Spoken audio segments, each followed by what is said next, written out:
Después del COVID, el COVID fue realmente una prueba, no solamente para el mundo, ha sido una prueba para la iglesia de Cristo.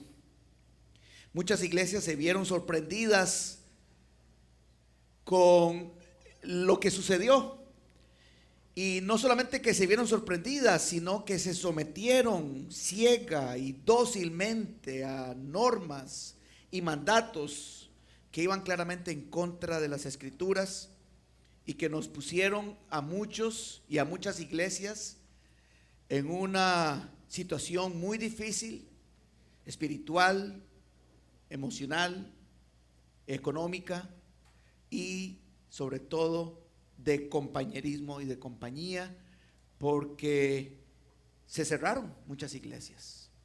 Y después del COVID, muchas de estas iglesias no han logrado superar lo que sucedió, se han diezmado, algunas iglesias han cerrado sus puertas, pero hay todavía remanentes fieles en todas partes del mundo que se han decidido levantar y decir: hay que seguir adelante. Y yo quiero compartir con ustedes precisamente el ejemplo de una iglesia que se levantó en medio de una crisis local. No fue una crisis internacional, pero fue una crisis local en Jerusalén que propició el inicio de una persecución contra los creyentes. Y a raíz de esa persecución, dice las escrituras que muchos huyeron. Pero en medio de todo eso, en medio del conflicto, en medio de la situación, cuando Satanás cree que ya está ganando, siempre hay esperanza. Y aparece la iglesia de Antioquía. ¿Cuántos han escuchado hablar de la iglesia de Antioquía? La iglesia de Antioquía es una iglesia que tiene ciertas características que son las características de una iglesia revivificada o reanimada. Una iglesia que entiende que estos elementos son esenciales, no solamente para enfrentar las situaciones y las crisis que vienen, sino también para crecer sólida, firmemente, como lo enseña la escritura. Y vamos a ir al libro de Hechos, capítulo 11 primero, porque vamos a hablar del inicio y de cómo esta iglesia comenzó en el Nuevo Testamento. La iglesia que nosotros quisiéramos tener es una iglesia que tiene las características de la iglesia de Antioquía. Primero que todo, vamos a dar 7 cosas que quiero compartir con cada uno de ustedes, y si quieren anotarlo sería bueno. Y para la audiencia que nos está viendo a través de estos medios, también lo pueden anotar o pueden ver el video las veces que quieran. Pero la primera característica de una iglesia creciente, de una iglesia firme, de una iglesia revivificada, es una iglesia que tenía clara su misión. Una iglesia que tiene clara su misión. En el capítulo 11 de Hechos, a partir del versículo 19, dice la escritura que la iglesia en Antioquía dice: ahora bien, los que habían sido esparcidos a causa de la persecución que hubo con motivo de Esteban y su muerte, pasaron hasta Fenicia, Chipre y Antioquía, no hablando a nadie la palabra, sino solo a quienes, a los judíos. La iglesia en Antioquía salió, la iglesia de Jerusalén salió por la persecución en diferentes direcciones. Y unos fueron en dirección hacia el norte, en Antioquía, a más de 500 kilómetros de distancia. Y dice el versículo que sigue, el 20, pero había entre ellos. ¿Quiénes eran entre ellos? Los otros cristianos, los cristianos que iban huyendo por la persecución de Esteban.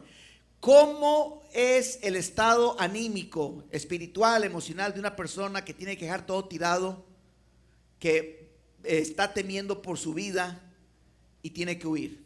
¿Cuál es normalmente el estado anímico de una persona de esas? Miedo, temor. Lo único que quiere es pensar en cómo puede poner a su familia a salvo, ¿no es cierto? Pero dice la escritura aquí que aún así iban compartiendo la palabra. Por donde iban, todos iban compartiendo. Un grupo que eran principalmente judíos, pues solo le hablaban a quienes, a los judíos que se encontraban en el camino. Pero, versículo 20, había entre ellos unos varones de Chipre y de Cirene, los cuales cuando entraron en Antioquía, hablaron también a quienes, a los griegos, los no judíos, los gentiles, anunciando el evangelio de nuestro Señor Jesús. Estos judíos, que este grupo, porque no eran de Chipre, pero eran judíos, estaban en diferentes lugares, y había en Jerusalén una sinagoga específica en la cual los judíos gentiles, o los judíos helénicos, por así decirlo, no gentiles, pero helénicos, o sea, los que eran bilingües, biculturales o trilingües y triculturales, se reunían en esta sinagoga. Se llamaba la sinagoga de los libertos. Era una sinagoga que fue precisamente donde Esteban estuvo debatiéndolos, y fue a causa de eso que murieron. Pero un grupo de esas personas creyeron y también tuvieron que huir. Y hablaban diferentes idiomas, hablaban por lo menos 2 idiomas. Conocían la cultura griega, y entonces ellos fueron los que entraron en Antioquía y comenzaron a compartir la fe, no solamente con los judíos, sino que también podían hacerlo con quienes, con los griegos, que hablaban griego, no hablaban hebreo, pero compartieron la fe precisamente porque hablaban 2 idiomas. Nosotros vivimos en un lugar, Dios nos ha colocado en un lugar donde nos ha hecho hablar 2 idiomas por lo menos, o por lo menos tratamos, ¿no es cierto? Y entonces tenemos la oportunidad no solamente de conocer personas de diferentes culturas, de diferentes idiomas, pero aún de entre nosotros mismos, conocer personas que hablan el mismo idioma, pero de diferentes partes del mundo, de diferentes países de habla hispana. La iglesia de Antioquía iba por todas partes. Comenzó con un grupito pequeño, con esos judíos que iban huyendo, que le hablaron a estas otras personas que eran griegas, y comenzó a correrse la voz por todas partes. Ellos contaban la verdadera historia de Jesús, el evangelio de nuestro Señor Jesús. No promovían su organización, sino que contaban sus historias de cómo Jesús los había cambiado. Ahora, ¿cuál es la historia de Jesús? 1 Corintios capítulo 15, versículos 3 y 4 nos dice una confesión de fe, una confesión de lo que es el evangelio. Y dice: primeramente os he enseñado lo que asimismo recibí, que Cristo murió por nuestros pecados, conforme a ¿qué? A las Escrituras, que fue sepultado y que resucitó al tercer día, conforme a las Escrituras. Y vean el énfasis, 2 veces haciendo una declaración de que Cristo murió por nosotros, que fue sepultado y que resucitó, y en 2 ocasiones afirma de acuerdo, o dice conforme a ¿qué? A las Escrituras, enfatizando que es la palabra de Dios, la fuente original a la cual tenemos que recurrir, porque es la fuente autoritativa para todo asunto de vida y de fe que nosotros los hijos de Dios creemos. Esa es la verdadera historia de Jesús. Cristo murió por nosotros, pero resucitó al tercer día, dando la certeza y la seguridad de que hemos creído no en vano. El apóstol Pablo en otro pasaje dice que si Cristo no hubiera resucitado, vana sería nuestra fe. Porque si Jesús no hubiera resucitado, entonces estaríamos siguiendo cualquier otra religión, como cualquier otra religión del mundo. ¿Y qué sentido tiene perder el tiempo siguiendo religiones? Pero nosotros seguimos a un Cristo resucitado. Amén. En Hechos capítulo 11, el versículo 21 luego dice: y la mano del Señor estaba con quienes, con ellos, y gran número creyó y se convirtió al Señor. Y aquí está el crecimiento. El crecimiento no es algo que nosotros tenemos ningún control. El apóstol Pablo en otro pasaje dice que el crecimiento lo da ¿quién? Dios. Es algo que Dios hace. Y eso depende de la respuesta de los corazones de las personas, depende del estado espiritual de una nación. Hay pueblos, naciones que reciben con gozo la palabra, hay otros que la rechazan. Pero dice claramente que el crecimiento lo da Dios. Pero no puede haber crecimiento si no hay siembra. No puede haber crecimiento si no se planta la semilla preciosa. La única manera que haya crecimiento es cuando uno ha hecho ¿qué? El trabajo de sembrar. Y entonces después de que uno siembra, uno deja que Dios haga ¿qué cosa? Su obra. Y ahí es cuando comienza a verse ¿qué cosa? Los resultados de algo que solo Dios puede producir. El crecimiento, la vida espiritual, la salvación es un milagro de Dios. No se puede adquirir por mucha lógica, por mucho conocimiento, por mucho estudio. Es algo que Dios produce. Hay personas que han nacido de nuevo con un solo versículo de la Biblia. Y hay otros que han leído la Biblia cientos y cientos de veces y no han nacido de nuevo. Que todo, y esta debe ser nuestra meta como iglesia acá, que todo hispanohablante tenga la oportunidad de escuchar la verdadera historia de Jesús. Que todo hispanohablante tenga la oportunidad de escuchar, sembrar la semilla y Dios se encarga del resto. Entonces, en primer lugar, la iglesia de Antioquía era una iglesia que tenía clara su misión. La misión es ¿qué? Llevar el evangelio de Cristo por todas partes. Esa era la misión.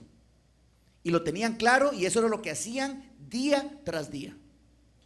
La segunda característica de la iglesia de Antioquía es que era una iglesia fiel, obediente.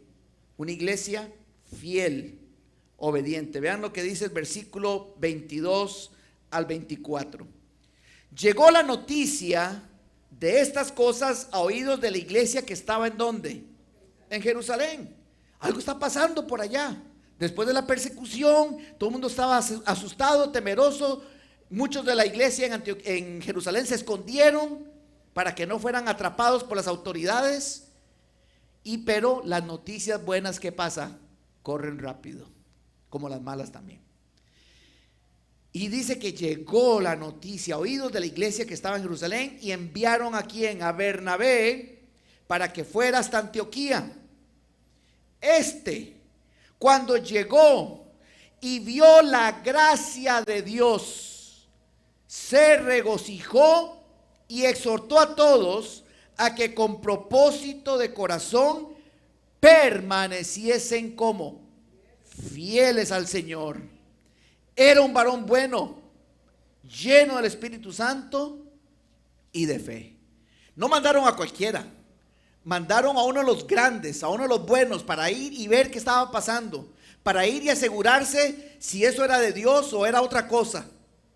Y cuando Bernabé llega y ve la gracia de Dios, la forma en que Dios está moviéndose, la forma en que Dios está cambiando vidas, la forma en que Dios está tocando a los hijos y a las hijas, a los padres, a las madres, a los ancianos, a los jóvenes, que se queda maravillado y dice: no tengo nada más que decir. Lo único que puedo decir es que sigan fieles, sigan así como van, porque están haciendo lo que es correcto. Sigan fieles y sigan obedientes, porque esa es la única cosa que puede mantener el movimiento de Dios. Amén. Es insistir en hacer las cosas a la manera de Dios. Y eso es lo que significa ser un verdadero seguidor de Jesús. La palabra discípulo significa literalmente un aprendiz. Es decir, que somos aprendices el resto de nuestras vidas.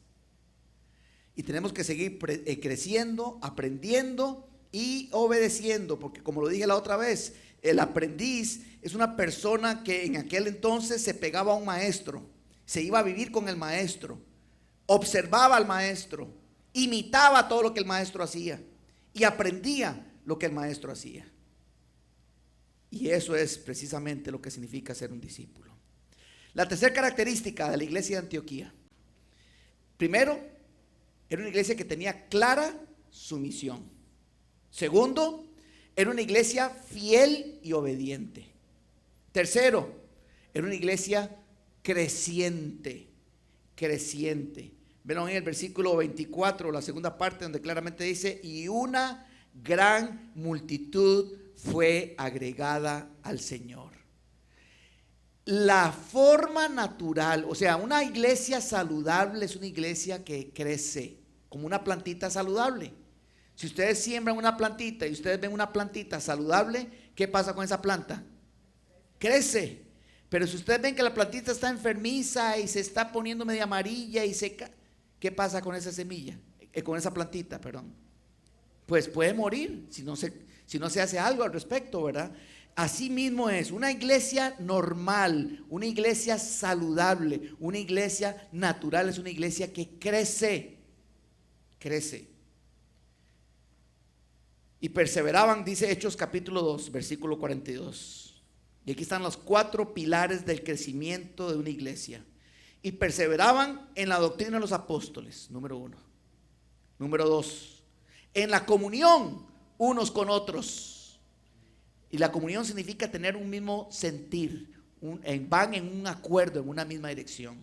Tercero, en el partimiento del pan. Es decir, esa parte de familiarizarse, de compartir, de ser más como una familia. Y cuarto, en las oraciones. Son los 4 pilares fundamentales de crecimiento de iglesia. Su prioridad eran los números. La iglesia de Antioquía estaba preocupada por los números, porque los números son personas. Los números no son solamente números. Los números son personas, es gente. Por eso dice San Juan 3:16, porque de tal manera amó Dios al mundo. Y la palabra mundo en la Biblia se utiliza de 3 maneras. Se utiliza para hablar del mundo como la creación, las montañas, el cielo, los ríos, la tierra, todo. El segundo término que usa la Biblia es para hablar del mundo como un sistema decadente, torcido, que es precisamente no sigamos las corrientes de este mundo, dice la Escritura. Pero también la Biblia utiliza el término mundo para referirse a las personas, como en San Juan 3:16, de tal manera amó Dios al mundo, a la gente, que ha dado a su Hijo unigénito, para que todo aquel que en Él cree no se pierda, mas tenga vida eterna. Jesús vino por la gente.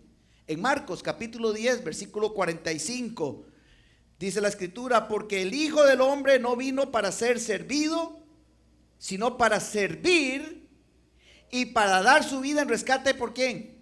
Por todos. En rescate por todos. Eso vino.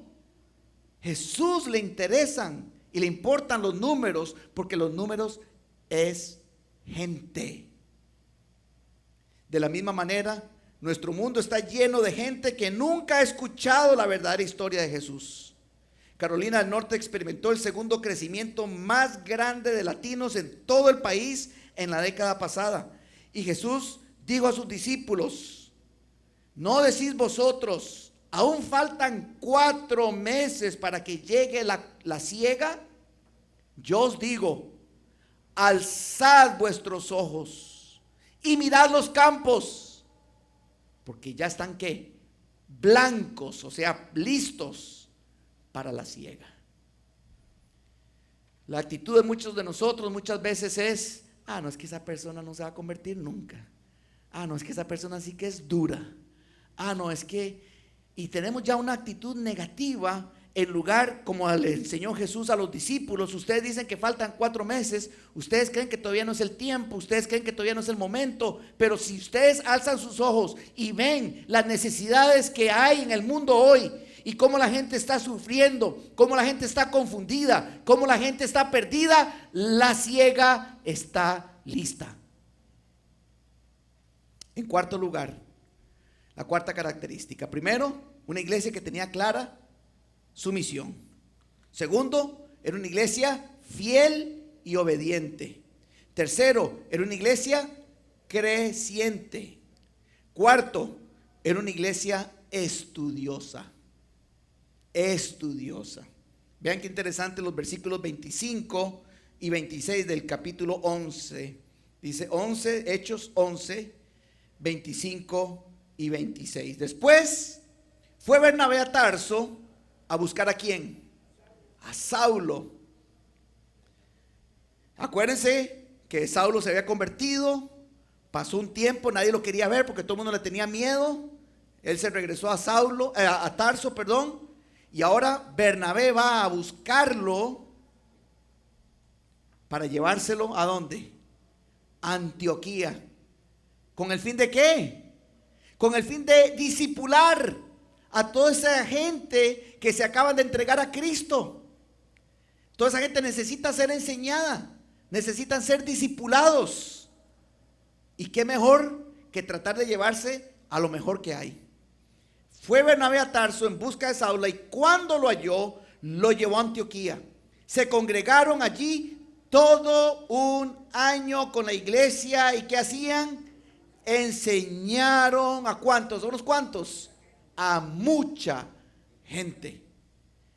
Una iglesia estudiosa de la palabra, una iglesia que quiere aprender, una iglesia que busca a los maestros para aprender, para crecer, para saber lo que la Biblia enseña. Esa es una iglesia saludable, esa es una iglesia creciente.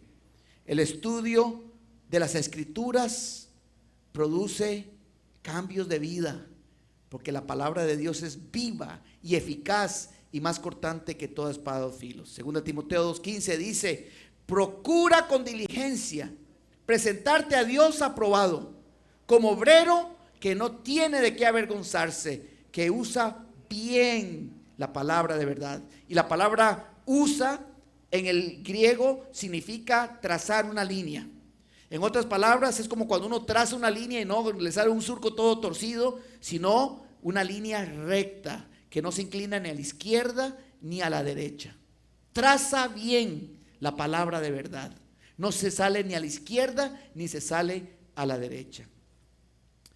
El estudio de las Escrituras produce crecimiento espiritual. Primera de Pedro 2:2 dice: y desead como niños recién nacidos la leche espiritual no adulterada, para que por ella crezcáis para salvación. Y no adulterada significa no contaminada. Por eso hay que estudiarla, hay que conocerla, hay que ir a la Escritura para ver lo que la Biblia enseña. La quinta característica de una iglesia sana, de una iglesia creciente, de una iglesia que se va a revivificar, es que la iglesia de Antioquía era también una iglesia de oración. Una iglesia de oración. Ahora nos vamos al capítulo 13. Vámonos al capítulo 13 de Hechos. En el versículo 3, vean lo que estaban ahí en la iglesia de Antioquía todavía. Y en el versículo 3 dice: entonces, habiendo que ayunado y orado, les impusieron las manos y los despidieron. Era una iglesia que no tomaba decisiones sin primero consultar con Dios.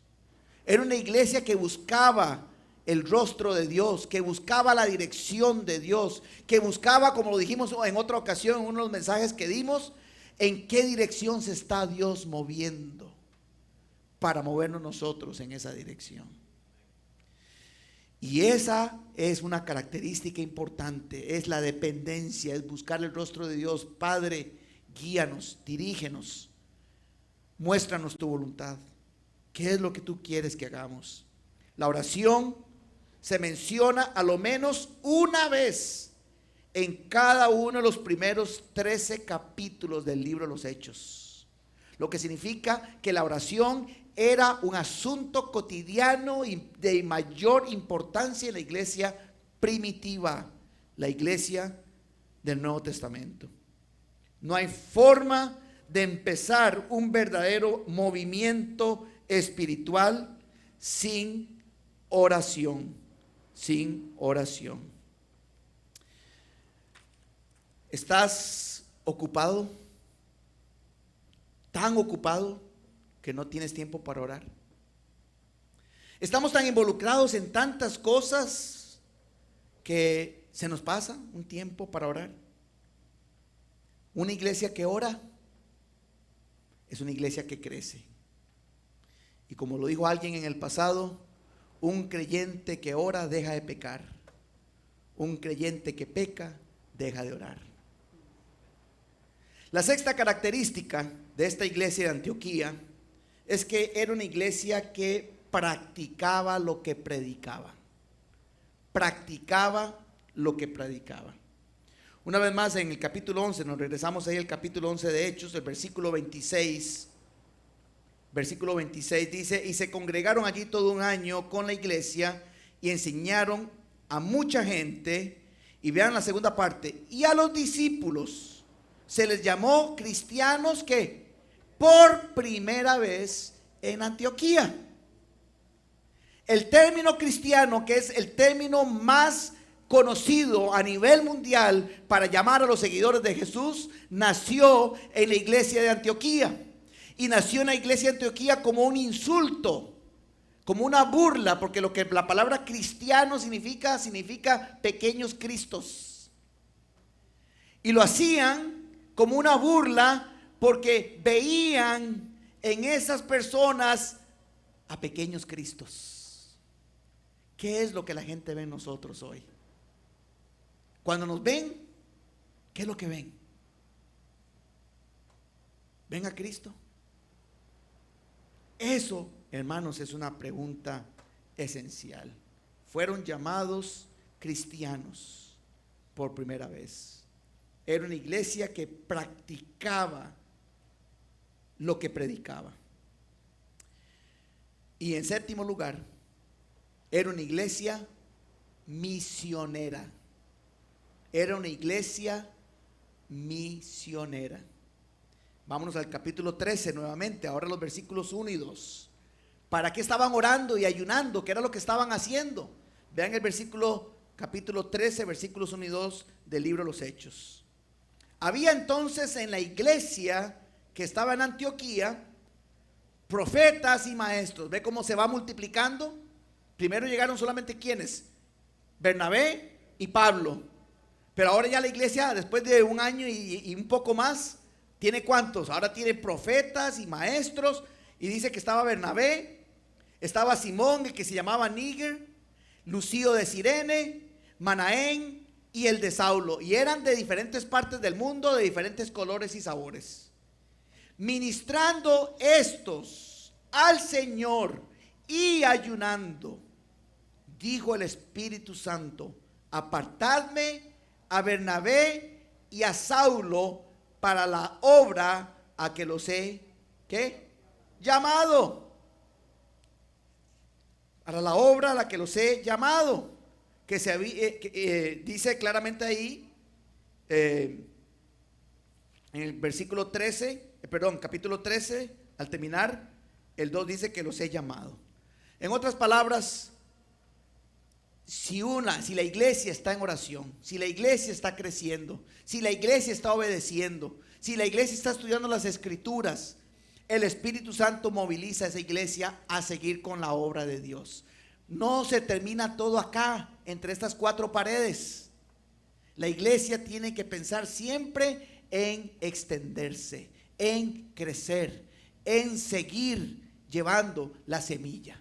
Y eso es lo que el Espíritu Santo guió a los líderes de esta iglesia, y apartaron a los dos mejores hombres, a los dos mejores, lo que tenían, lo mejor, a Bernabé y a Saulo, para enviarlos en lo que se convierte en el primer viaje misionero del apóstol Pablo, patrocinados, apoyado espiritual y económicamente por la iglesia de Antioquía. Y es gracias a esa iglesia de Antioquía que nosotros hoy estamos aquí sentados escuchando la palabra de Dios. Ese movimiento inició el primero, segundo y tercer viaje misioneros del apóstol Pablo, y llenó al imperio romano de aquel entonces de la palabra de Dios. Tanto que decían algunos, este Pablo que trastorna al mundo entero. ¿Se imaginan que dijeran eso de uno? Este Pablo que trastorna el mundo entero. Ellos tenían una visión. Primero tenían una visión de agradecimiento hacia aquellos que les habían dado el evangelio. Dice que en el versículo 22 llegó la noticia de estas cosas a oídos de la iglesia que estaba en Jerusalén, y enviaron a Bernabé para que fuera hasta Antioquía. Cuando llegó y vio la gracia del Señor, se regocijaba con ellos. ¿Por qué? Porque la iglesia recibió de Dios. Y cuando la iglesia recibe de Dios, la iglesia comparte de Dios. Lo que recibisteis y visteis y oísteis en mí, esto haced. De gracia recibisteis, dad de gracias. Dad de gracias. Finalmente, hermanos, tenían una visión también por el mundo entero, como lo vimos. Vean el versículo ahí claramente, los apartó el Señor para ellos. En el capítulo 11, versículo 29, regresemos al capítulo 11, versículo 29, vean qué interesante lo que dice. Entonces los discípulos, cada uno, y estaban hablando de la iglesia de Antioquía, entonces los discípulos, cada uno, conforme a lo que tenía, determinaron enviar ¿qué? Socorro a los hermanos que estaban en Judea, porque hubo un hambre en esa región, y ellos reconocían, nosotros recibimos la palabra de Dios gracias a los hermanos de Jerusalén, y ahora los hermanos en Jerusalén tienen una necesidad, nosotros vamos a ser agradecidos y vamos a colaborar con ellos. Esa es la primera parte de las misiones. Pero también enviaron hombres, no solamente enviaron dinero, enviaron hombres, enviaron lo mejor, como lo vimos en el 13:3. Y en el 13:5, vean qué interesante lo que dice, que enviaron también el 13:5. Y llegados a Salamina, Pablo y Bernabé anunciaban, ¿qué cosa? La palabra de Dios en las sinagogas de los judíos. Tenían también a Juan Marcos, el que escribió el evangelio de Marcos, tenían a Juan de ayudante. No a Juan el apóstol, sino a Juan Marcos, el escritor del evangelio. Entonces enviaron dinero, eran agradecidos con la gente que les envió el evangelio, pero también estaban pensando en el crecimiento, en ir más allá. De acuerdo a su voluntad, cada uno hizo lo que podía, cada uno dio conforme a su capacidad. Y lo determinaron, es decir, dice la Biblia que lo decidieron. Fue un asunto que dijeron, lo vamos a hacer, y lo hicieron. Somos una iglesia determinada. Somos una iglesia que cuando se nos pone un proyecto por delante, decimos vamos y lo hacemos. Y lo hacemos. Y así lo hicieron. Así lo fueron haciendo, se mantuvieron en lo que dijeron y completaron la tarea. ¿Cuáles fueron los resultados de esa iglesia? Una iglesia creciente, una iglesia que estaba alcanzando a los necesitados, una iglesia ayudando a la iglesia madre en Jerusalén, una iglesia que estaba impactando al mundo. Si nosotros queremos revivificar nuestra iglesia, tenemos que tomar esos 7 elementos y hacer de esos 7 elementos un punto firme, un elemento esencial, un ingrediente vital de nuestra vida como iglesia. Una iglesia que tenía clara su misión. Una iglesia fiel y obediente. Una iglesia creciente. Una iglesia que estudiosa, que quería discipular, quería crecer. Una iglesia que envió, mandó a aquellos para seguir el crecimiento. No se puede crecer de verdad si no tenemos en nosotros como iglesia el corazón de enviar.